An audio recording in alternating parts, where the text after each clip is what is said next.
or unless something like I kill myself, that, Or what? except for the actions I do to myself by killing myself. So from what you're saying, that if I have, let's say, ill will, but I never wish ill on other people, then that's not karmic for me. I would think that that will create the life continuum, the conscious continuum. That How do you have ill will without it being directed to other people? Oh, I thought that dejection, depression, sadness, all of these are considered ill will, right? Yeah, that is, I have to say, this is from like the Abhidhamma perspective, which maybe pulls together. Well, actually, what the Abhidhamma says is that the feeling associated with ill will is one of sadness, dejection, and so on. I have to say, I don't really agree with everything that one finds in the Abhidhamma. Personal disclosure. Well, will those feelings, if they repeatedly occur, will they form the A condition. consciousness continuum of the next life?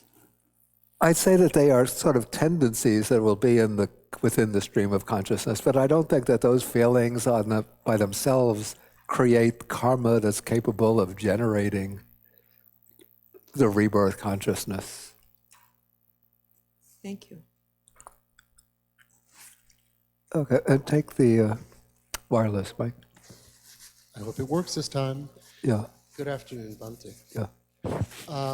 We were discussing earlier that killing, encouraging killing, approving of killing, Yeah. clearly verboten, right? Obviously. Clearly verboten, forbidden. Yeah. These are. How about self-harm?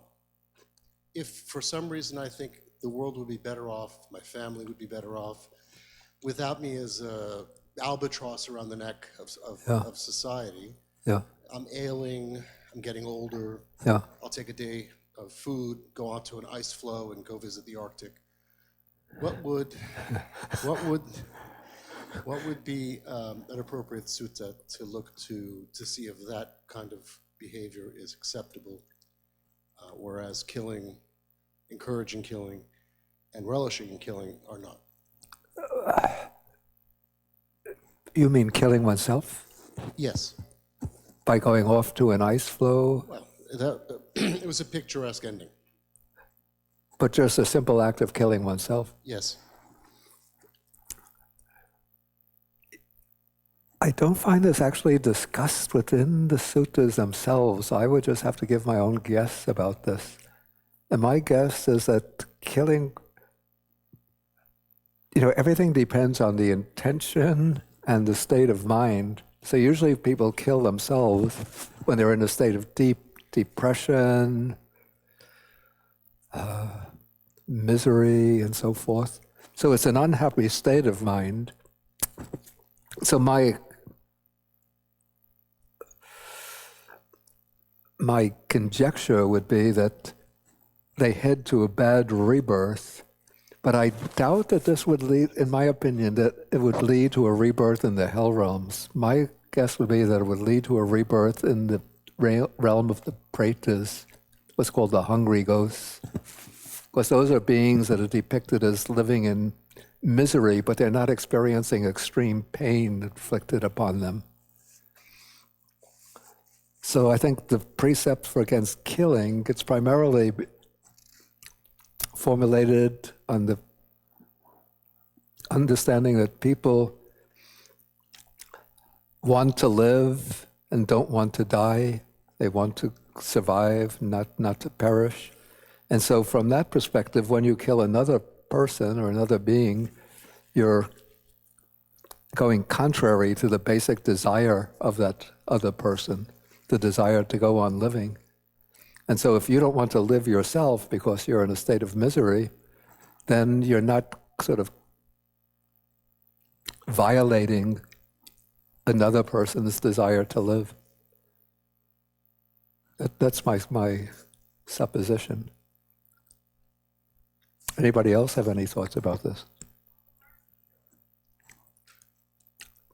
Mercy killing. Bhante, Bhante. I added to it. What about someone just don't have the will to live and want to donate all the organs?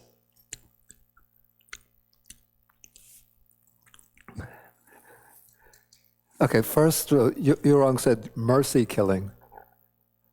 I think in Buddhism, again, these are things, situations that we don't have discussed in the text. Killing somebody who's very ill, with the idea that you want to relieve them from their illness. This is practiced, or at least in some countries, maybe in medicine. I don't want to make judgments about these things that lie beyond the sphere of my own knowledge. It's just in speculation. Yeah. Do we have the microphone? Were you going to ask the question? Let her ask first. We'll make a comment first. I seem to recall there was a sutta. One of the monks was ill. I think his name was Chana, but don't. Okay, yeah. And I think it was Sariputta who was kind of flipped out, like, "Oh my God, he killed himself. He'll be in a bad destination." But I believe the Buddha had said, no, he was okay. Chana did not use the knife improperly. So suicide was sort of dealt with there. My general feeling from reading, and I haven't read as much as you, but is that basically the Buddha he's not in favor of suicide, but it seems that there are just a couple of exceptions when the monk was in a really perfect frame of mind. But basically he was like, no, don't do it. That's just my general interpretation.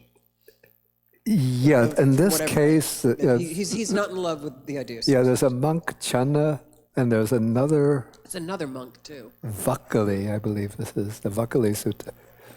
Well, Channa was one who thought, if I remember, he thinks he's an arahat, and he's suffering from an incurable, extremely painful illness, and no medicine has worked, no type of treatment has worked.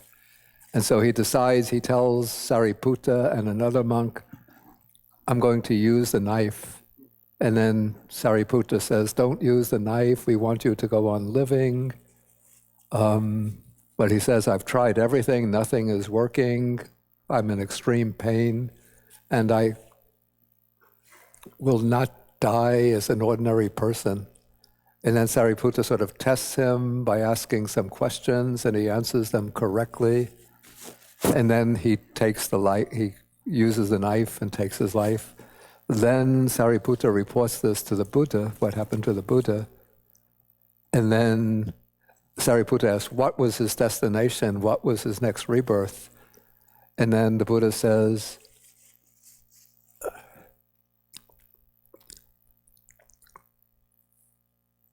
let's see what he says. He says, I say that one who uses the knife with clinging is blameworthy, but one who uses the knife without clinging is blameless. Then he says, the monk Channa used the knife blamelessly. And so what seems to be the case, this is according to the commentary, I don't know how the commentary knows this, but Channa was actually not an arhat at the time he took his life. But when he used the knife in the death process, he realized that he was still an ordinary person, but then he quickly developed insight and then passed away as an arhat. Yeah, I know the commentary. Yeah, but from the answers that Channa gave to the questions Sariputta asked him, he answered the questions correctly, which indicates that my understanding would be that though he was maybe not an arhat, but he was at least a stream enterer. Yeah, he wasn't. But I'm just saying my general sense of suicide in the early Buddhist world is he wasn't in favor of it. Yeah, I mean, certainly... It was like he was grudgingly like, okay, in this case, it was Yeah. Not that it was okay, but he's not going to be harmed. Yeah, yeah, But yeah, yeah. basically, and I've read, I think I've read things elsewhere where he was About- basically down on suicide. Buddha was not. I mean, I don't know. I guess it depends also on the culture. There have been cultures. There have been cultures where suicide in certain circumstances can be okay. I'm thinking Yeah. of ancient Roman culture, also Japanese culture. There may have been others, where under certain conditions it's acceptable. Yeah, but that doesn't make. There are cultures where human sacrifice is Oh yeah, no, I'm acceptable. not saying it makes it like right, but I'm just noting. Yeah. And then what if, and when she also, when Yoron was talking about mercy killing, not even just in the human realm, but, if your dog Fluffy is dying. Yeah, I have to say that I mean, I know people who have been good Buddhists, and then they have the dog gets very, Or their very kitty, sick. because they're, I mean, Yeah, and the dog is obviously in a lot of pain, and you don't want to, the owner doesn't want to let the dog continue. There's no way to cure the illness. yeah, and they're in terrible pain. Yeah. Okay, Ron, that's the question. You could pass the microphone. Wait, take the microphone, please. Talking about the dog, I had a dog that suffered horrifically, and I tried everything I could to keep it alive, giving it IVs, and the vet said, this is cruel, put the dog to sleep. Yeah. And it was cruel to watch my dog go through this, and my dog just died in front of me.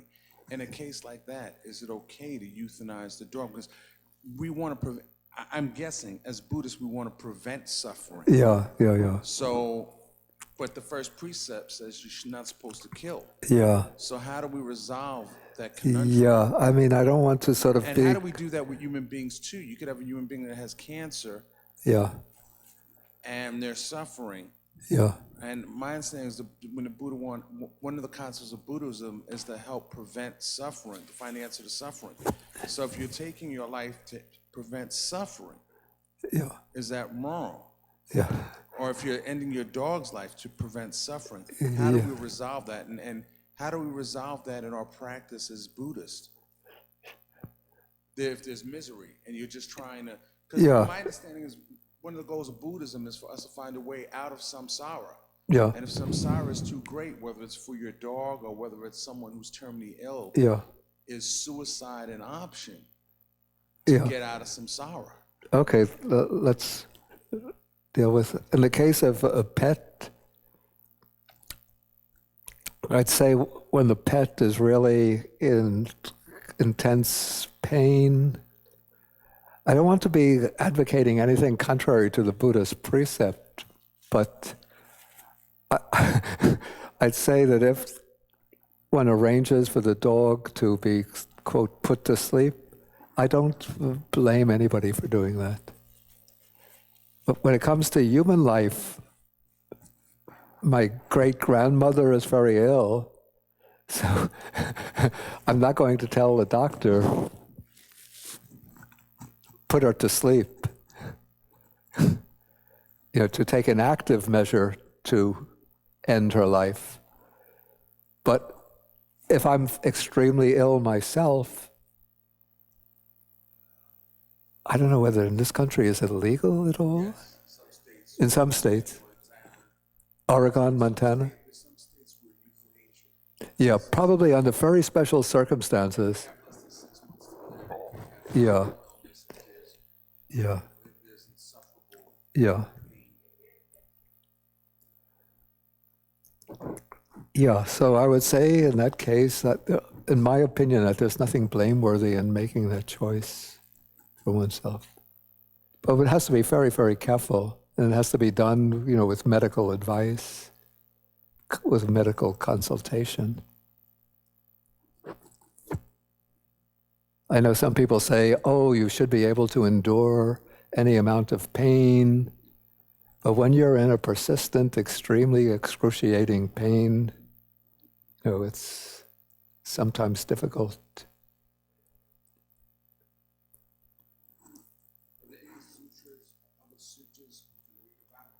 The only ones that deal with this are the one about the monk Channa. That's Majjhima Nikaya, I think it's Sutta 144. And then it occurs again in the connected discourses, chapter 35, somewhere around Sutta 88, 85, 86. What is it? Oh, you have a good memory. Okay, then it must be Sutta 88, because I think 87 is the Vakali Sutta, another one where a monk takes his life. And then the Buddha says to him, to Vakali, he says, do not worry, Vakali, do not worry, Vakali. You will use the knife blamelessly, I think. Is that what it is?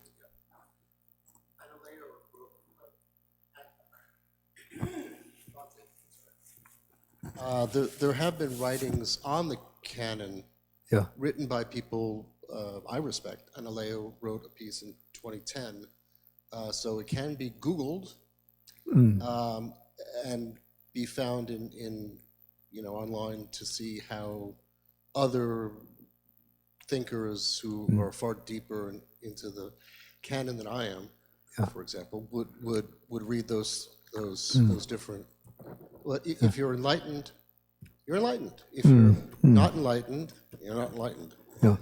That seems to be the bottom line. And working towards enlightenment through an exit door doesn't seem to me to be enlightened.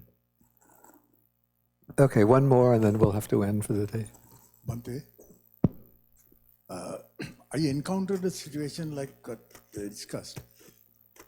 We had the dog who was had cancer. They wanted me to sign it. I said, no, I'm not. They wanted, me to sign, saying that life can be taken. I said, no, yeah, I will not sign that, yeah, because that is not for me yeah, to decide that anything that can be done to save its life, I could have tried to do. Yeah. Beyond that, taking that life, to me, my conscience, I wouldn't want to do it. In fact, so much so I decided I wouldn't even have a pet. Yeah. Because this decision has to come because it's your pet. Yeah. Right? So I right now don't have any pets. yeah, But this can apply to your child or your wife, yeah, yeah, yeah. It's the same thing. Same, because the moment you have the attachment. But another question I had, Yeah. earlier the question came up about the stream of consciousness, Yeah. right? Whether that can divide into different, Yeah. like whether one can go to heaven, Yeah. one to hell. Because there's a movie, if you remember, called Little Buddha. Then it says that the Lama Yeah. died and was being reborn in 3 different. You remember that movie? I mean, this to me is not something that is in the Theravada tradition, I believe, right? No, no. Actually, It's saying the soul divided into 3. I know that the Tibetan system, they have the reincarnating lamas, Yeah. and I've heard like this lama is supposed to be the reincarnation of the bodily karma of the old lama.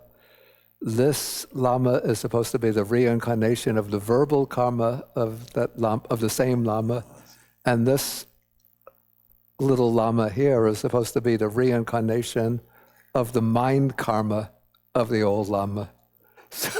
So in that case, we have one person whose consciousness has divided into 3. Yeah, right. But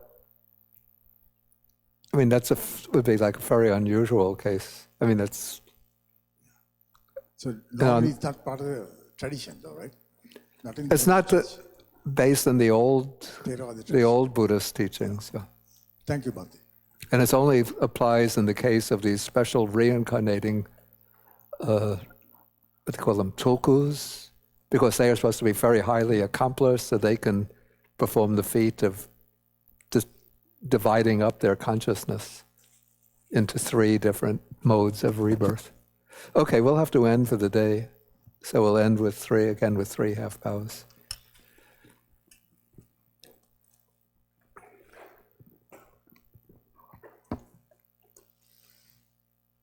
Oh, then next week we don't have a class. So the next class will be October 19th.